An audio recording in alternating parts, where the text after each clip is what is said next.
Another important skills working with Sentinel Hub as your browser is the possibility to export, to open your satellite images into Google Earth. Actually, this Sentinel Hub is a very useful tool, but it does not allow you actually drawing and saving your contours. Basically, you could draw your contour if you would like, but it is only a contour, a simple one, just to clip your picture while exporting. And you cannot save a contour per se. You cannot draw actually many contours here to calculate areas and so on. So it is not really useful for analytical purposes. And also quite often you would like to compare the images here from Sentinel Hub. The images here are multispectral. You could combine different spectral bands, adjust the area, adjust the dates, but quite often it is useful to compare them with Google Maps and Google Earth images where you do not have such a freedom for choose spectral bands of time, but they have usually a better resolution, and the combination of these two type of images could give you some new knowledge about the area. But if you would say here is the Samhar Lake, the largest lake of India, in Sentinel-2 images and pulse colors, and if you would just click this download and save it as a JPEG file, you see that it is even written here that there is no georeference, so no reference to the Earth surface. So strictly speaking, it is just a nice pictures, not really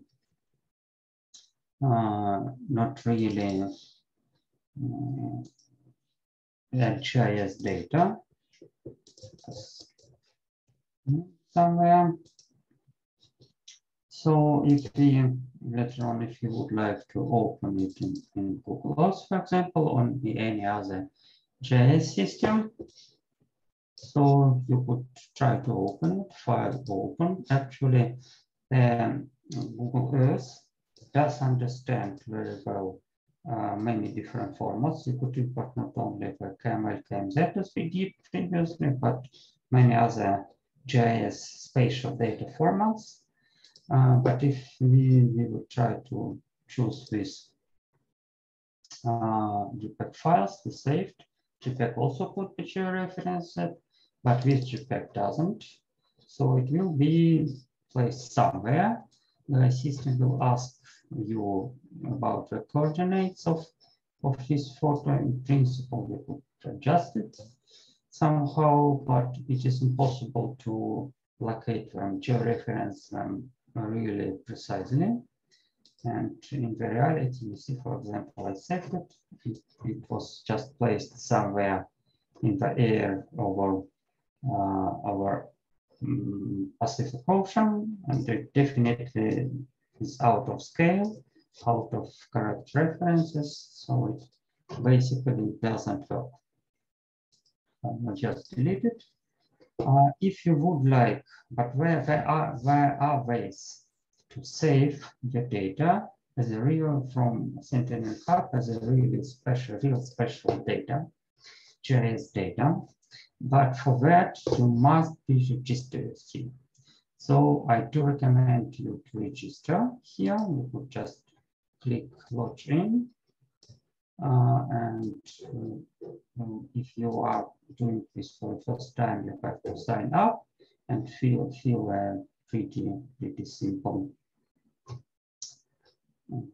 simple questionnaire, and then you will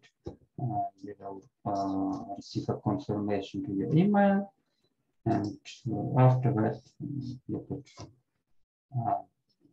log in. But I'm already registered, so I will just sign in. I will use my email and hope I have not forget my password.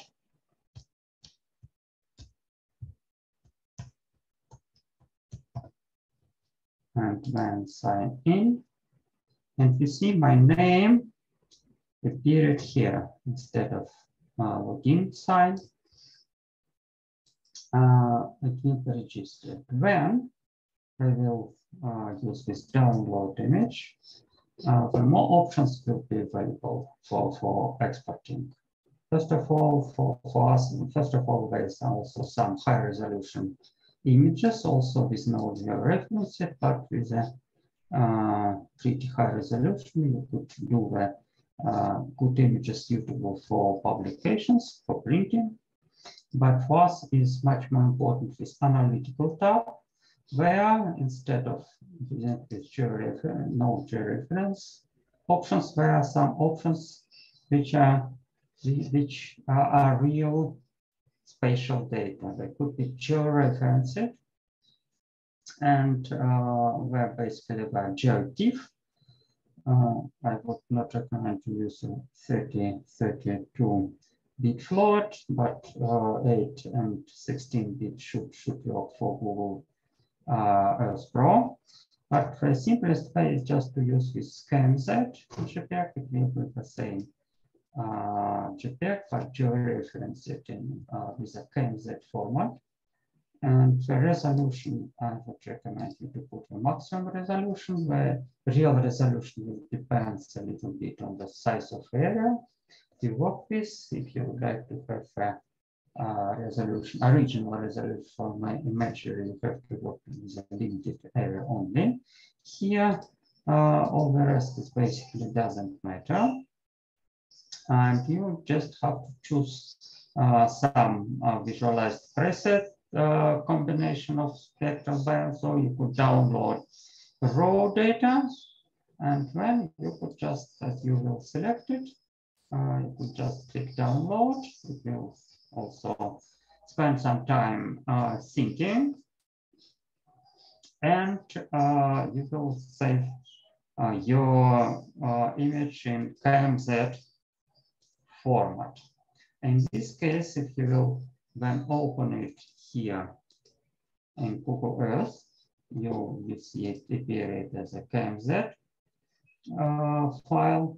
So you could open it, and when you will be a folder, you will be located exactly to the place. You could switch it on and off. You will see that you will see your lake exactly at the correct location, and all the object will be georeferenced correctly. And so you could see the same area. On one hand, you could see it in pretty high resolution, but on the other hand, you could open a few images of different time, different color composition, and study the dynamic of area over time, or get some more information from this multispectral imagery, which give you much more information. So that's a very important knowledge which you could get, and for that you have to be able to export your data from Sentinel Hub in your browser in a georeferenced format. And this is actually how to do it. It's important to know, and in that case, it means that in Google Earth Pro, you could collect the images from different sources, not only from the Google Earth Pro itself, but also from this external data. You could get your contours from Google Maps, for example, and various images from Sentinel Hub, your browser, and everything combined in Google Earth Pro, and then you could draw your lines, draw your contours, analyze it, and produce some interesting results. Thank you.